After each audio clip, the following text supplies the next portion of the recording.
जी होली भगवान भोलेनाथ कभी जी खबर कैसे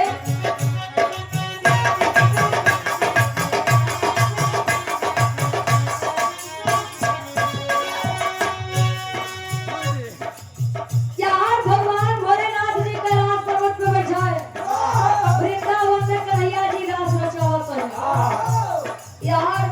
भगवान भोलेनाथ जी का नाम नहीं होता कभी जी का दिखाई दे पड़ा कैसे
चले नंदी सवार चले नंदी सवार भोला जी नाचे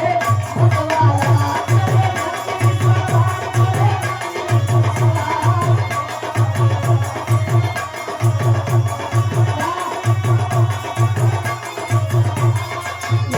चले नंदी सवार चले नंदी सवार भोला जी नाचे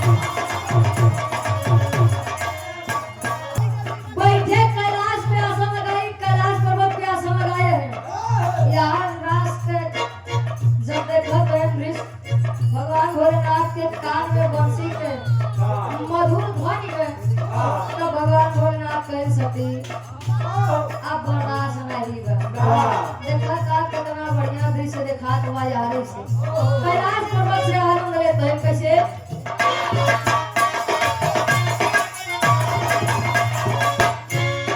गिरधर गोपाला है रास रचाए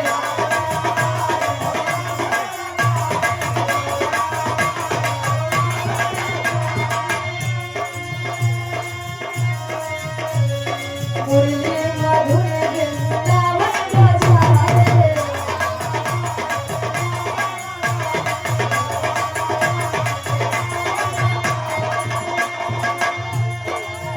संगे गोपियन हजार संगे गोपियन हजार भोला जी नाचे मतवाला संगे गोपियन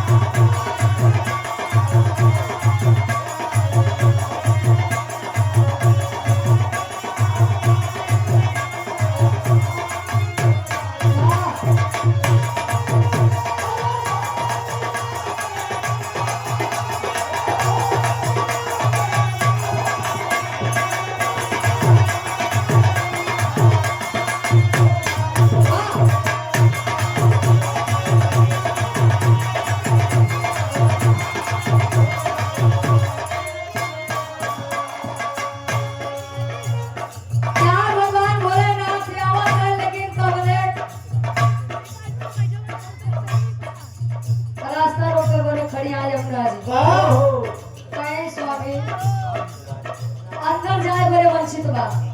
कहीं जात का पता नहीं बा हम देवों के देव महादेव जी अंदर नहीं जा सकते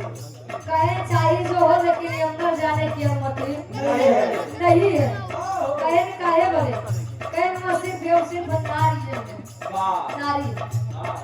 काहे तुम्हारा रास भगवान को नैया करो करें नारी भगवान भोले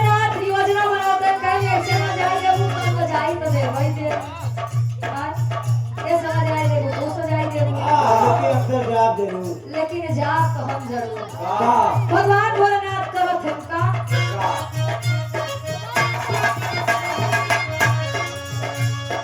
भोला जी है कब जुगती लगाई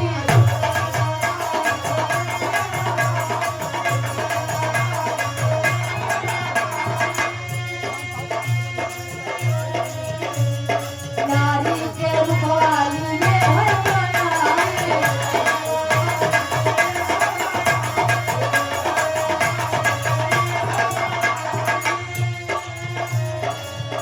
किए सुर हो शिकार किए सुर हो शिकार भोला जी नाचे मतवाला किए सुर हो शिकार किए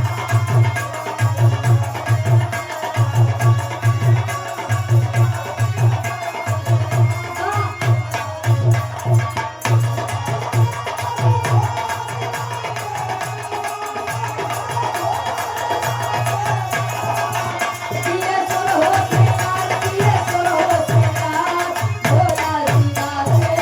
मतवाला किए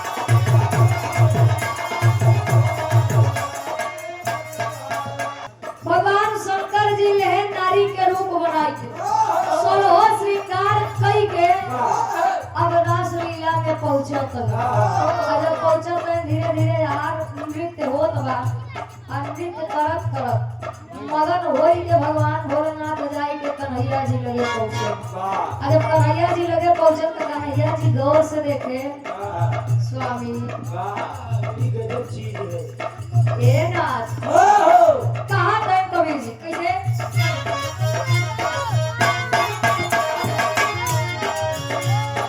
नाचत कृष्ण लिया लाए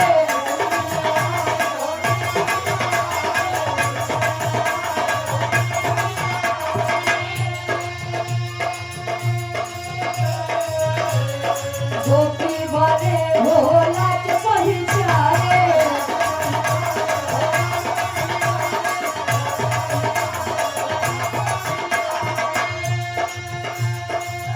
हंसे देख करता हंसे देख करता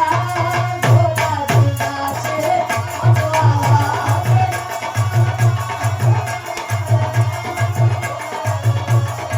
अरे वाह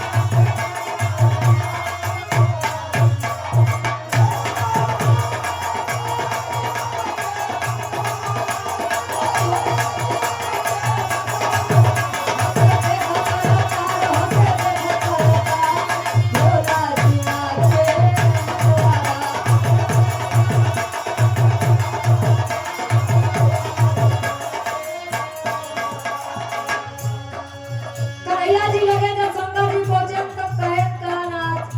मतलब आवे बड़े का कह डाले हम वाह रूपल चिन्ह कैली है हम कहे ना का करी बर्दाश्त आई होता है भगवान कन्हैया हंस के कहा कहे चलो ठीक बा आई पगा है तो सुना यार रूप का दुनिया कोड़े नाम से जाने आखिरी वन में कवि जी लिखा था ओहो शर्माए तब होए लंघन नारी।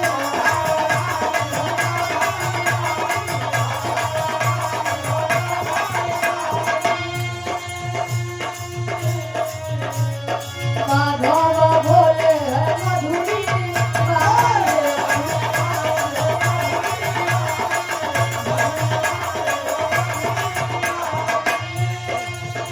इस रूप को दुनिया गोपेश्वर के नाम से जानेगी वाह आप गोपेश्वर नाम से दुनिया आपकी पूजा करेगी कहेगा